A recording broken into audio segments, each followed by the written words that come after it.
Welcome to the Cavendish Farms Sportsman of the Year for the Canadian Hockey League. This year's winner is Nick Robertson of the Peterborough Petes of the Toronto Maple Leafs. First of all, Nick, congratulations on this awesome honor and quite a year for you in Peterborough. Yeah, thank you. Definitely had a great year in Peterborough, and obviously I couldn't have had the success I had without the coaching staff with Rob Wilson, Mike Oak as the GM, and just everyone around me, and even my teammates just sticking to their role and being good teammates and making me feel, like one of the brothers in a family we had there. And it was just a great year for us. Unfortunate outcome, but I'm just happy the year I had and how everyone did.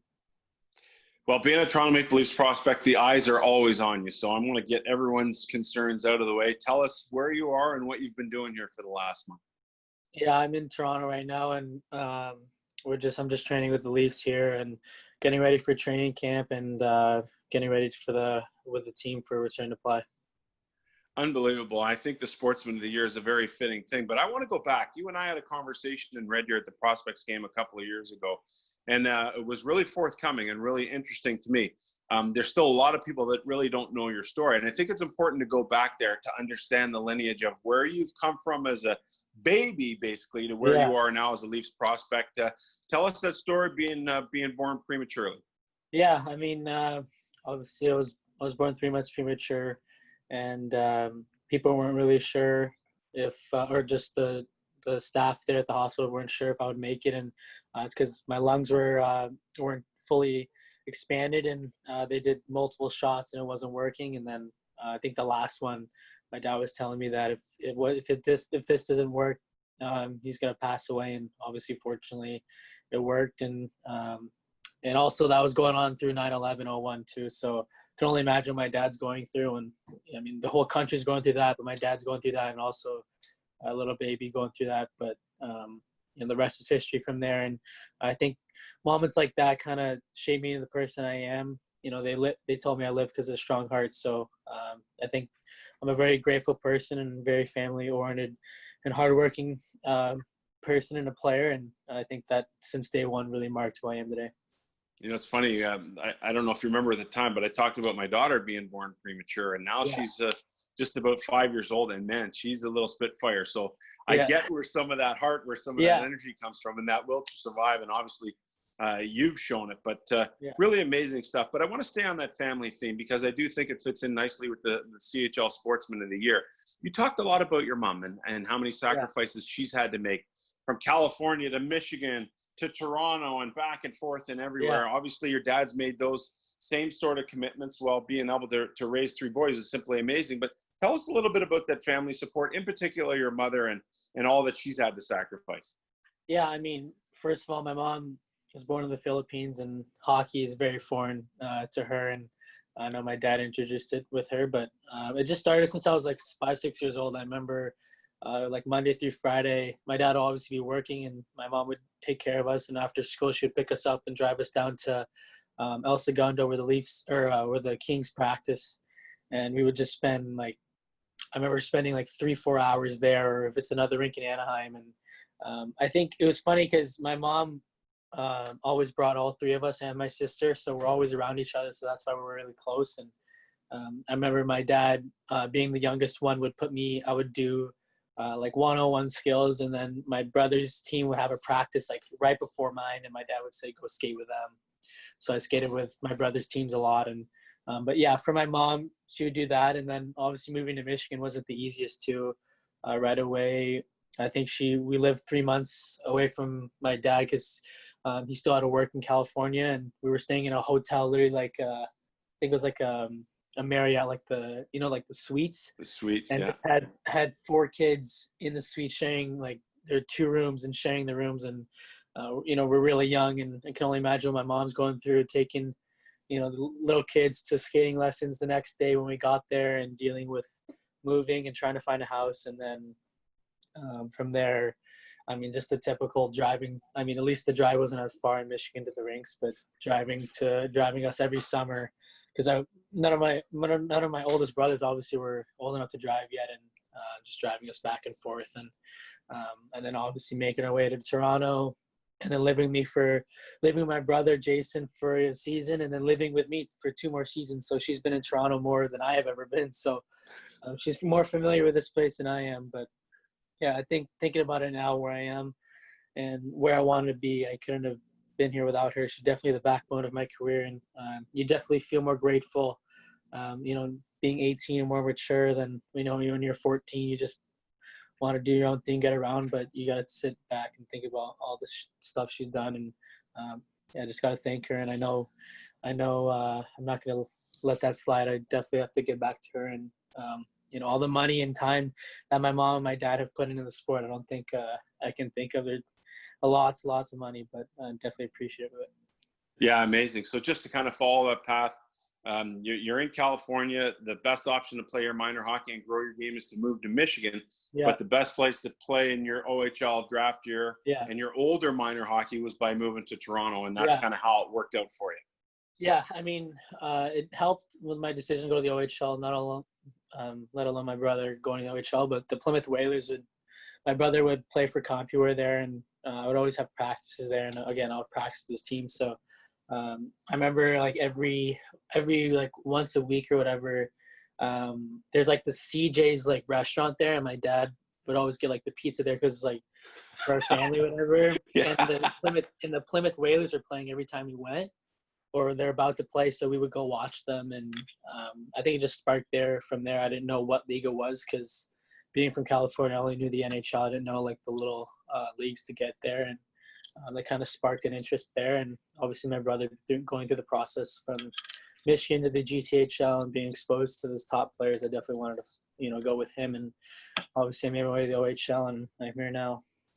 Yeah, amazing stuff. Now, for those who aren't familiar, your brother Jason was a high pick of the Dallas Stars and got into some NHL games, I believe, already. And now you're kind of chasing them along that path. As a Toronto Maple Leafs second-round pick, I also think that's an important thing to go through. Were you shocked at all? I know you had a pretty good feeling coming out of the combine, but man, it's a pretty neat thing to move all over the place, end up in Toronto, play for the Petes an hour and a half away from Toronto, and then get drafted by the Maple Leafs. That's amazing stuff. Yeah, going through the draft, I mean, first of all, you never know where you're going to go in the draft. And, you see all these mock drafts and you get confident in one of them and you look at another one, you don't get confident. But the one thing I learned basically is stay off of social media until this day, being a Leafs prospect, but also going through the draft a year ago. And, people can say where you are on the list or whatever, but you never know until the day comes. But I remember telling my dad after day one that I wanted to go to Toronto because just Toronto's a unique spot. And what I heard from Sam, he's a prospect of Toronto, all the hospitality and their development staff. And I think as much it is to go to be a highest pick, you want to go to an organization that's going to develop you to help you play as fast as possible. And I think I lucked out there with Toronto. And if it wasn't for Toronto picking me in the second round, I wouldn't even be here right now. So I'm definitely grateful for that. I've gone through Toronto, and obviously with my mom driving me around this area a lot, I'm kind of familiar with it. Yeah, so cool. Well, now you've had the opportunity where Kyle Dubas has come out and said, hey, you got a real opportunity to travel with the team upon the resumption of play. I go back to last summer, though, you and Jason hanging out together, living together, working out like wild men. And then I see a 55-goal season, and I'm thinking, man, whatever you guys did over the summer last year seemed to work. Tell us about that part of the summer and how that piece of your development really helped you to have the year you did with Peterborough. I think the major step for me from my second season, third season, or anything, I think the day I got drafted to Toronto, that's when everything switched. I don't have to pay for a nutritionist. I don't have to pay for advice from a trainer. And Toronto is right around the corner from where my brother and I live. So I use my resources as much as possible. I remember I kind of lean more to Toronto on the workouts and the skates, and they had a shooting room there, and I would just shoot pucks after I'd skate and just enjoy myself there. And that was kind of my area I spent after the draft, was just their training facility. And but that, I think for me, I'm a guy who uses his resources as much as possible. And before the draft, everything ain't free. So I think it was good for my parents that the Toronto's kind of training me and giving me, tips and stuff without paying anything. But from there on, I got drafted and went to development camp, and then I think I spent like 4 or 5 days training in Toronto and learning, from the players who were in Toronto, and they told me to utilize my shot more than what I did the year before and to shoot the puck and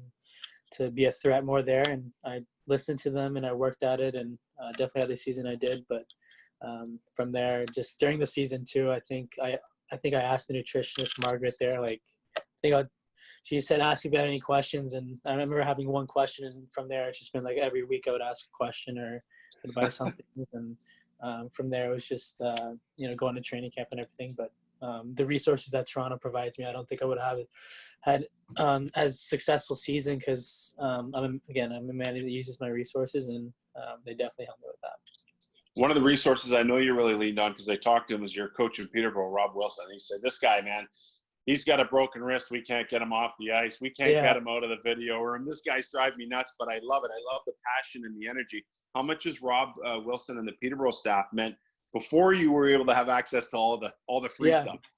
Yeah, he was good about it. I mean, I think I've watched every game with him ever since I got hurt, because I had nothing else to do, and I just started watching film with him. And he definitely gave me some pointers, and he's definitely, he knows a lot of people in the NHL industry, and he kind of leaves some offensive tips where it's system-wise, but more defensive-oriented, and that's why I really want to develop my game this year. And as much as I can produce and everything, I think the biggest thing I need to work on is just my little details and defensive zone and everything. And I think in the OHL got a lot better, but now that I went to Toronto now, I didn't realize how in-depth even the practices are, that, I'm not moving my stick well. I'm not, shoulder checking. So now that 3 weeks in, I'm, sticking those NHL habits, but, Rob's done a great job with me for video, and I got to thank him for just spending the time with me on that.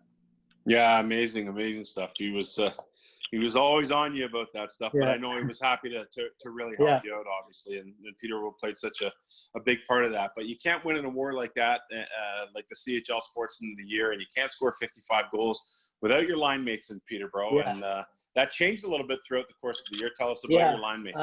Obviously I played with Sam a little bit the year before, but this year, being drafted the same team, I know that the Leafs really wanted us to play together because same style, but we were together side by side the whole year, and the third guy would switch. But, Sam always tells me that he'll be looking for me out there, because his strength is passing. My strength is obviously putting the puck in the net. So we definitely had a great year together. And despite that, Liam Kirk at the beginning for the first half, we were kind of on and off a little bit, but at the start we were doing really well. And he's definitely a player I think is very underrated. If you look at his game, that he's just, a role player. He can be that one guy that can score, make a pass, but he chooses when he's on my line, because maybe I tell him to find me and go from there. But he's definitely a great supportive player, and as well as Sam. But obviously with the trade deadline, getting a Keel changes things a little bit. And without Kirky, I don't think we would have had the depth of the success we had with getting a Keel, because you can have that top line, but you can't operate. First line can't win games. You need that second guy, and that Kirky was that guy. And getting a Keel obviously was definitely a big threat for the opposing teams, and we did well at the start, and then towards the end it was changed a little bit because we weren't doing as well. But again, the reason why he was confident of putting a Keel with another line was with Kirky, because he has that depth in our team. So the one thing I want to make clear to some of the people that are watching who might not know, Semyon Dargachintsev is a Peterborough Petes player, also drafted by the Toronto Maple Leafs. Sick skill. If you're a Maple Leafs fan, you'd obviously know him. But if you're someone just watching who has general interest in the CHL Sportsman of the Year, you might not know that. But an excellent player, and it's got to be a lot of fun to be able to grow up and play with a guy that you hope to play in the National Hockey League with. But listen, I want to thank you for your time. It's been an unbelievable story. I'm so glad you're able to tell this story once again, because I don't think people can hear enough of it. I wish you the greatest success, and I hope to see you out there in a Leafs jersey here end of July, early August. Thank you. I appreciate it. Thank you. That's Nick Robertson, Peterborough Petes, Toronto Maple Leafs, and the Cavendish Farms CHL Sportsman of the Year.